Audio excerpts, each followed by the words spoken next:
If you force yourself to sit back and think about how we got here. You know, an American from Midwest town, Jock, USA, telling me to just sit back and think about it and accept Islam is just fucking hilarious to me beyond all measure. It really is. It's like, just sit back and think. I don't know. I'm already thinking for the both of us, buddy. I don't know if you should be telling me to sit back and think.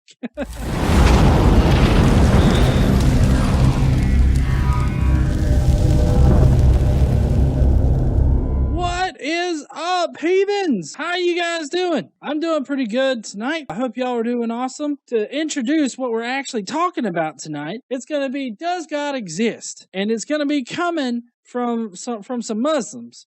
All right, but they got a little bit of a twist pulled in there, twist or two. It's going to take some M. Night Shyamalan ding dong turns. So y'all just hold on to your butts and we're going to get through it, okay?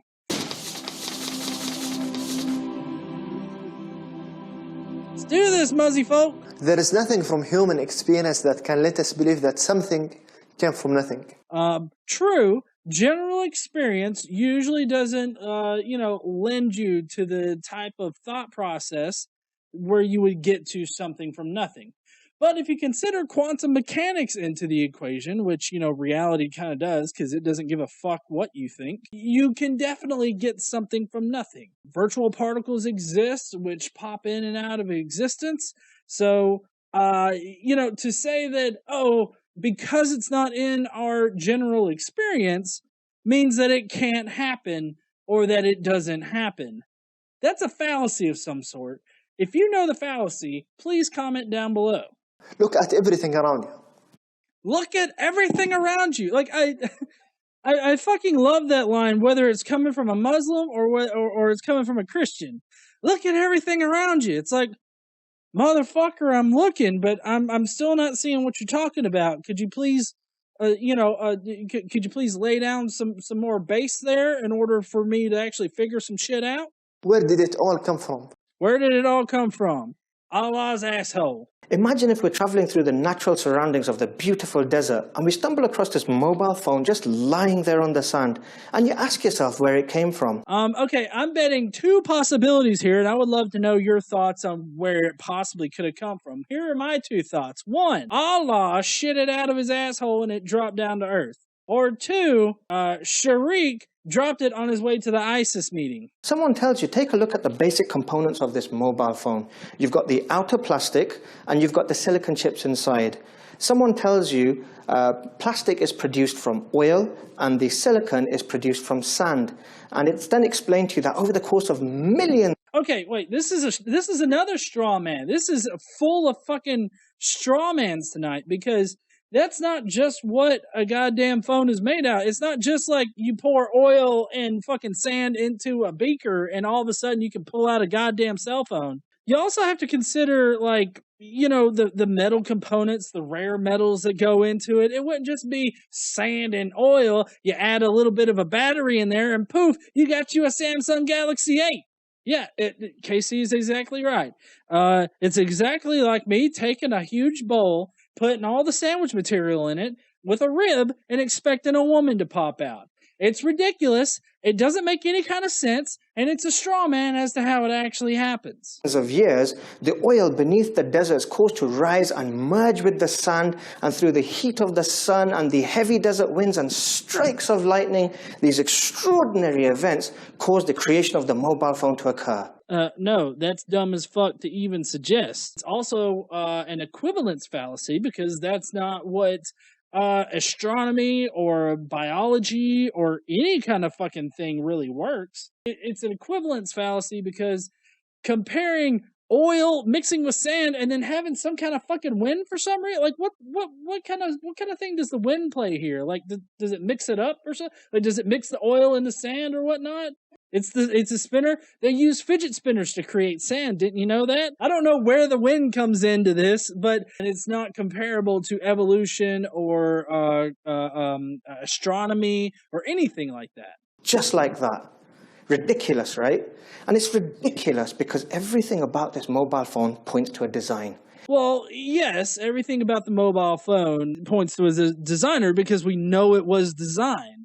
There's no natural processes that we know of that creates a Samsung Galaxy 7 or 8 or whatever.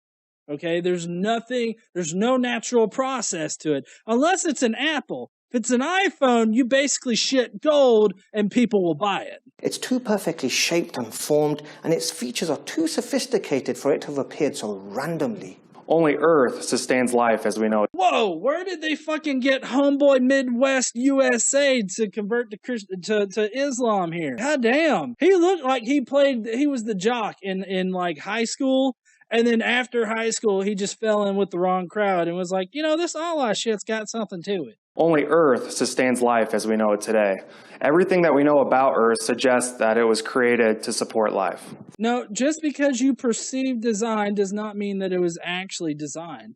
You see, the reality works in a way that it seeks a stable state, not to give it any kind of actual consciousness or anything like that. But what I'm saying is that the natural processes of reality are geared to get to a stable state. That's what climate change is about. With the Earth heats up, then the climate changes in order to reach that stable state.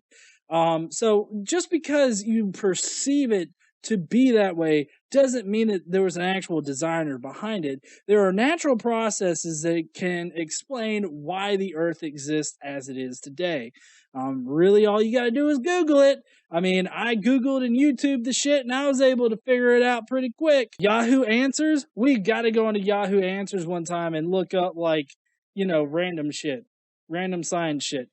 But also, he says that only the Earth, or the Eric guy said only the Earth can sustain life and all that kind of stuff.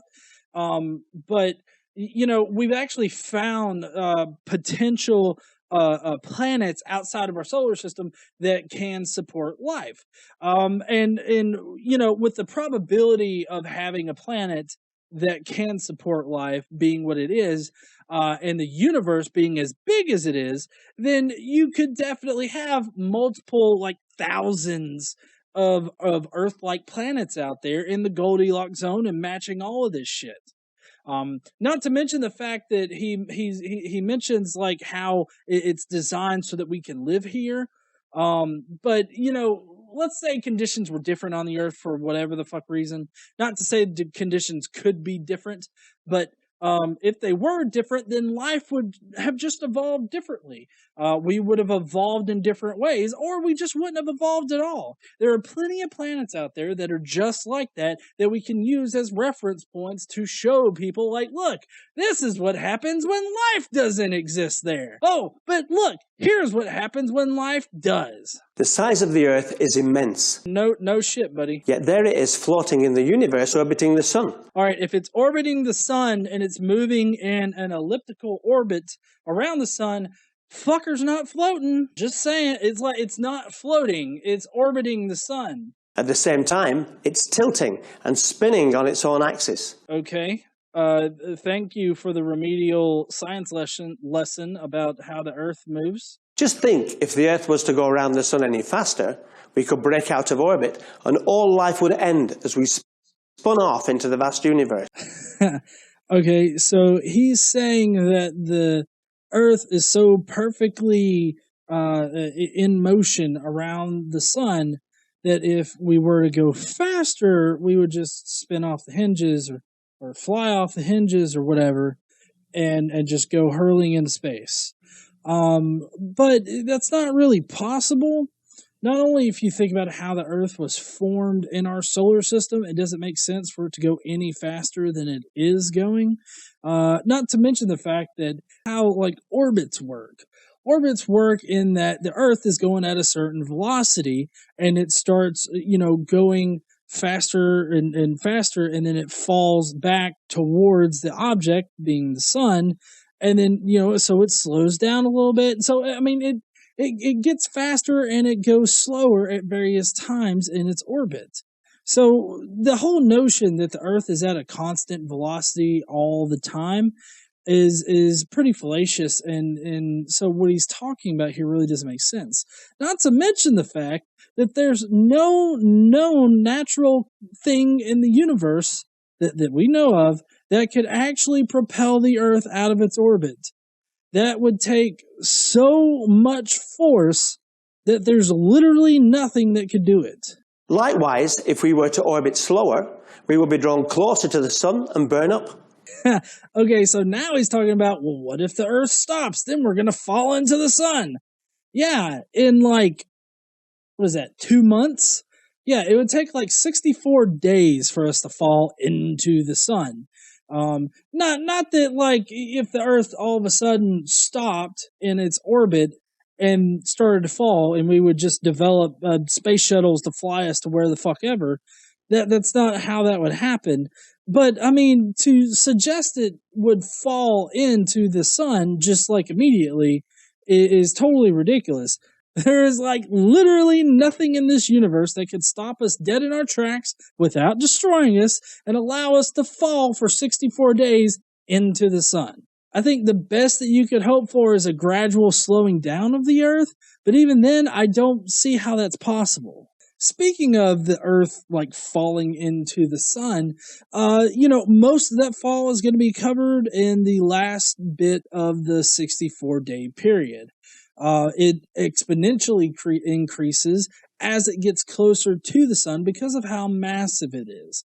That's also when most of the heating would take place. We wouldn't be burning up or suffering any kind of thing like that until like at least like 30, 40 days in. How this all ties back into the notion of a creator setting the earth on a trajectory around the sun, and how we're moving at this constant speed and everything like that. If you actually know like how the Earth orbits and what would happen in these instances and whatnot, you would understand that God is not the most probable solution for understanding this. I mean, you do have to admit they have this whole magic thing on their side, so I guess magically the Earth could speed up, or magically the Earth could just stop dead in its tracks. But magically, I could give a fuck about their God too. But luckily for us, the universe doesn't give a shit about what you personally believe. It only cares about what is actually happening. And what's actually happening is that the Earth speeds up and slows down at various times through the year. It also gets closer to the sun and farther away from the sun as it orbits around the sun. None of what he said makes any kind of sense in reality. And it is in no way an argument for the existence of God. Or, in this case, it would be argument from design. If the angle at which the Earth is tilted was a few degrees off, then we would not have our seasons, and we would suffer all sorts of disasters affecting the weather, crops, animals, and the food we rely on for survival. Well, right. I mean, the Earth is tilted, and the way that the Earth is tilted kind of gives us our climates and environments and everything like that. But I mean, to say that, it has to be right here in order for this place to be habitable, I don't think that that's necessarily true. I think that if it were to tilt now, it might become inhabitable for us. But I think that if like it was tilted a different way or whatnot, then the Earth would have just, continued on and would have just been whatever the fuck, and we would have evolved into that, and we wouldn't have known any other kind of thing. So to say that, if we just tilted it this way, the world would be completely different, that makes that's not an argument for anything. Like, that makes no sense to even bring up. What about the moon? Have you noticed how fully it hides the sun during a solar eclipse? Perspective, motherfucker! Learn it! It's just the perspective from where we are on the Earth that causes it to be that way. But seriously, this is no argument at all for design. Even though it's nowhere near the size of the sun and it's millions of miles away, everything is in its place, working in perfect precision. Can you imagine what levels of calculations are required to achieve this level of precision? I do agree that it would take some sophisticated mathematics in order to get all of that correct. But that's to say that there was some kind of person out there that actually did all of that maths. With the fact that maths is just a way for us to describe how reality works. That's all that is. It's not like somebody has to do those calculations in order for the Earth to do this. The Earth just kind of exists as it is, regardless of what kind of calculations we can come up with. Just like we're not prepared to accept a mobile phone appearing in the desert through random events, there's no way the whole universe, the galaxies, the stars, its complex systems ordered with such precision occurred through events of randomness or from nothing. And the same can be said about the existence of human beings. Actually, we have natural processes to explain all of that shit. As far as the Big Bang goes, we're still working on a lot of good theories, and we're still figuring shit out. So, you can't just jump to God did it in that case. You also can't jump to God did it when you're talking about the formation of the universe and how planets are formed and all of these other things that we've already figured out. We've been able to look through telescopes and watch other planets being formed and watch other shit happening so that we can know how this shit actually happens. Like, for instance, our universe was created when a star that was dying exploded and shot out all this energy. And what it did was it collapsed these columns of gases into these particles. And then that eventually, that's what started, the universe forming. That's how that shit literally happened. And we know this because we've seen it happen elsewhere in the galaxy.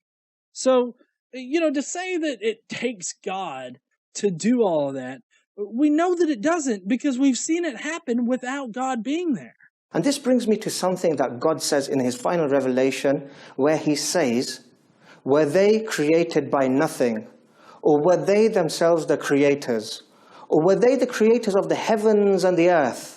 Nay, but they are sure of nothing." Okay, see, whenever they start pulling out like their Quran verses or their Bible verses or anything like that, I'm sorry, but my brain just completely shuts off. It really does. I mean, as soon as you bring out your holy book and say, well, this is the truth right here, it says right here that Allah's got a tiny dick. Like, I'm not going to sit here and be like, well, shit, I guess Allah's got a tiny dick then. Existence of God is the most plausible explanation and a very rational conclusion from all other ideas. No, it's not. It's not the most plausible because we have natural processes to explain this shit. The most possible or the most probable explanation is actually that natural processes explain why, like, the Earth is here, why the Earth has water, why all of this other shit out there. It's a God of the gaps argument. Because, he's saying, well, it couldn't have just been this, so it must be God. Of course, they're very specific God of Allah, piss be upon him. If you force yourself to sit back and think about how we got here.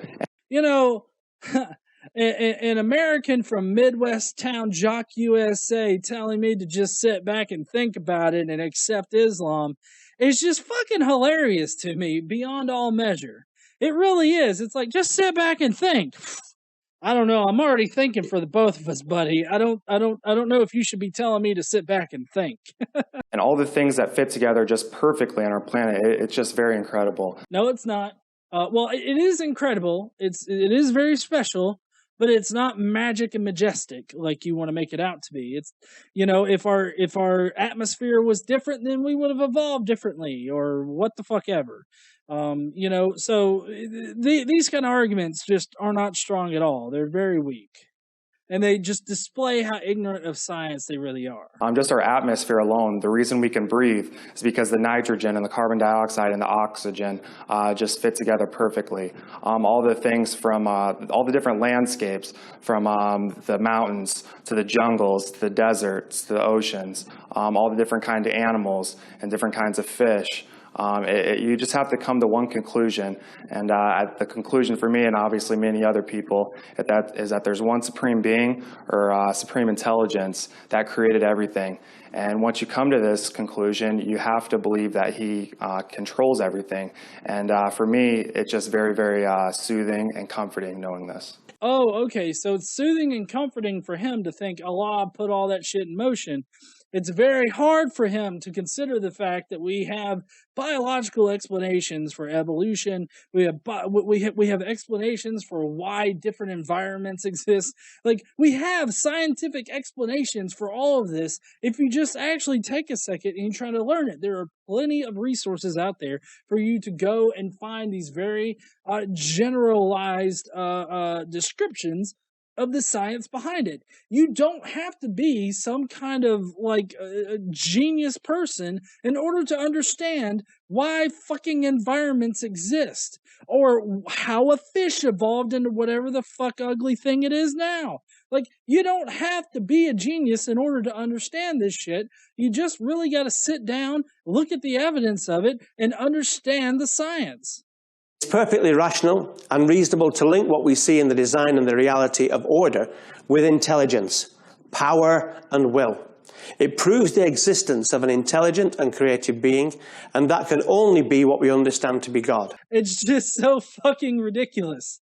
To assert that God is the only answer for this just shows a complete ignorance of the scientific explanations, and people are just rejecting these scientific explanations because, their religious feelings about it are satisfied with these. And, I'm not the kind of person that can go off of, like, how I feel about something. Like, that's the one thing that science really, really does for me, is it provides objective evidence for it, or as objective as we can get. A lot of people like to play around with the word objective, but what I mean is just as objective as we can get. And who is God? Well, we know about God through what God himself has revealed in his final revelation. Oh, God, not more fucking Quran shit. Quran.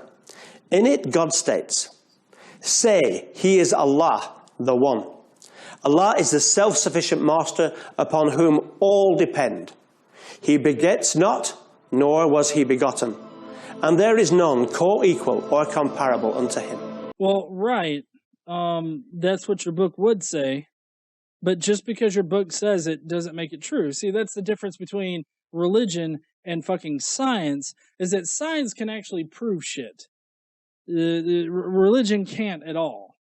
Not a little bit. Like, religion just has, oh, this fucker wrote it down in the book, that means it's true. Because it's supposedly from God. While science is like, well, here's all the evidence that supports my conclusion. And then, of course, religious people are like, well, we're just going to take a big dump on that right now. Just hold on. And there you go. Shit on the science. That's what we do. Well, guys, that's it for the video tonight. I hope you enjoyed it. One thing I do want to touch on is that these people are arguing for a very specific God. It's the God of the Quran, Allah, through his prophet Muhammad somehow. But see, the thing is that everything that they said is directly comparable to what Christians say whenever they use the God of the gaps or the argument from design or the any kind of fallacious argument like that. They are directly comparable. They did not actually present any kind of evidence to distinguish their God, Allah, from the Christian God, Yahweh. They didn't do any of that. Also, I would like to add, the homeboy jock guy in the very middle of it, he was like, just sit back and think about it for a minute, guys. But at the same time, in the Quran, it actually has Muhammad getting on a winged horse with a human face and flying to fucking Mecca. And I'm the one that's just got to sit there and be like, oh, if I would have just thought about it, flying fucking horses around the world is just so much better and reasonable. Well, guys, I really appreciate you joining me tonight. If you will, hit that like button or leave a comment, either one. And I will see you heathens later. Don't forget to stand up and use your voice. Bye, heathens.